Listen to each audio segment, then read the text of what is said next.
da série de livros de romances de Emmanuel, Renúncia, psicografia de Francisco Cândido Xavier, pelo Espírito Emmanuel. Primeira parte, capítulo 1. Sacrifícios do amor. A paisagem era formada de sombras, numa região indefinível na linguagem humana. Substâncias diferentes das que compõem o solo terrestre constituíam a sua crosta sulcada de caminhos tortuosos entre arbustos mirrados, à semelhança dos cactos próprios das zonas áridas.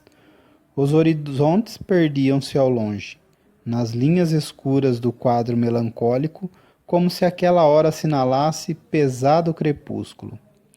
Fazia frio, agravado pelas rajadas fortes do vento úmido que soprava rijo, deixando no espaço vaga expressão de doloroso lamento. O lugar dava a impressão de triste país de exílio, destinado a criminosos condenados a penas ingratas. Entretanto, ouviam-se vozes que a ventania quase abafava, como de prisioneiros cheios de expectação e de esperança. Em singular e sombrio recôncavo, pequeno grupo de espíritos culposos comentava largos projetos de atividades futuras. Suas túnicas exóticas e grandes capuzes pareciam identificá-los como estranhos ministros de um culto ignorado na terra. Alguns se revelavam inquietos, taciturnos, outros deixavam transparecer nos olhos enorme desalento. Agora, dizia um que evidenciava a posição de relevo, necessitamos renovar ideias, imprimir novo impulso à nossa volição enfraquecida. O passado vai longe e faz-se imprescindível arregimentar todas as forças para as lutas que vêm perto. A providência misericordiosa do Todo-Poderoso nos concede ensanchas oportunidades de novas experiências na terra. Meditemos em nossas quedas dolorosas, no redemoinho das paixões do mundo e firmemo-nos nos santos propósitos de triunfo. Quantos anos temos perdido em amaríssimos sofrimentos, no plano dos remorsos devastadores? Recordemos as angústias da via expiatória e agradeçamos a Deus o ensejo de voltar às tarefas purificadoras. Esqueçamos a vaidade que nos envileceu o coração, a ambição e o egoísmo que nos torturam a alma ingrata, e preparemo-nos para as experiências justas e necessárias. A voz do locutor, porém, embargava-se afogada em lágrimas. A lembrança dolorosa do passado empolgava o grupo de antigos sacerdotes desviados do nobre caminho que o Senhor lhes havia traçado. Iniciara-se a troca de impressões entre todos.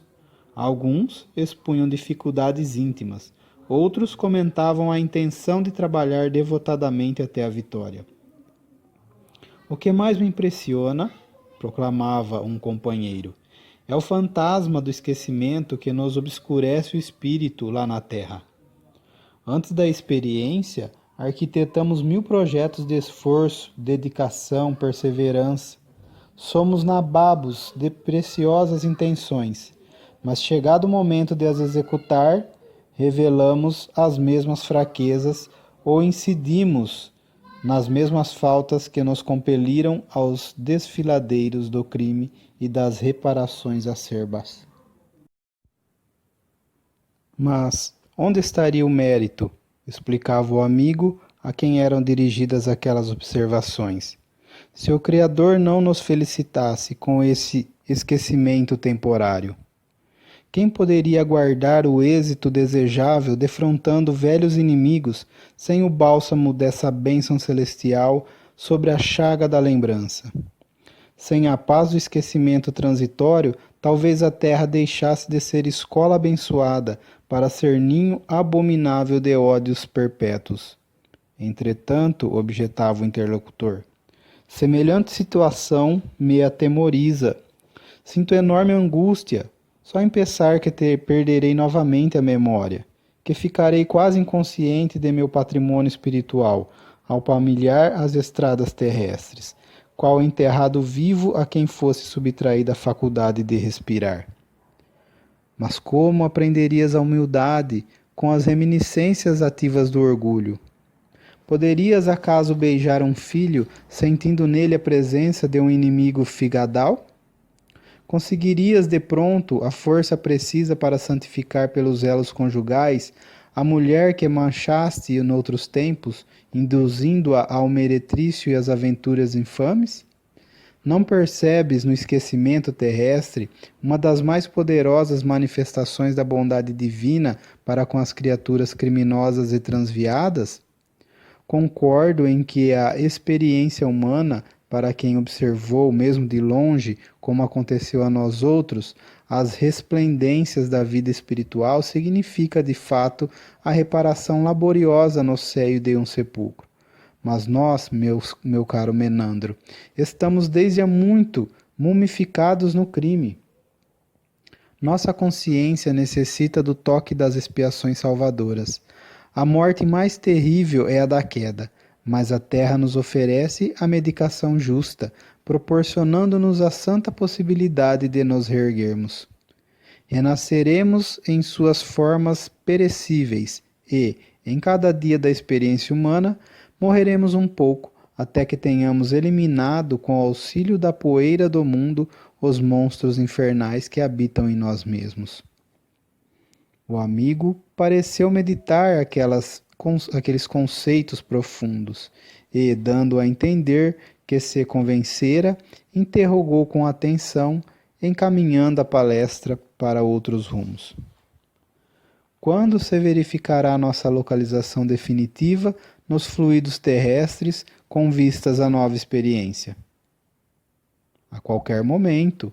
Como sabes, muitos de nossos já partiram.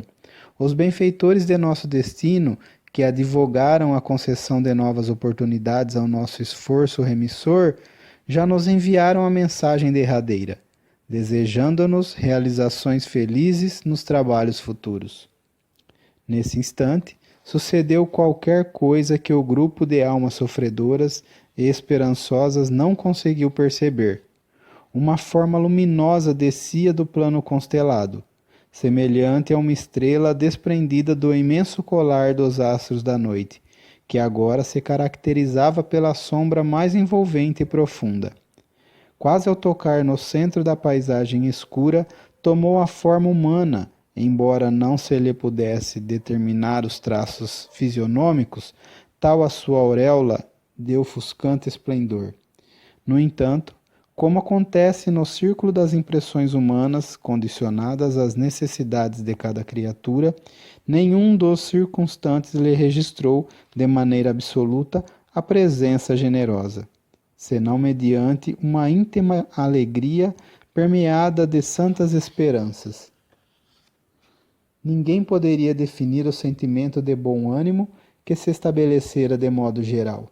Elevada perspectiva de vitória no porvir palpitava, agora nas conversações. Alguém declarou que naquele instante, por certo,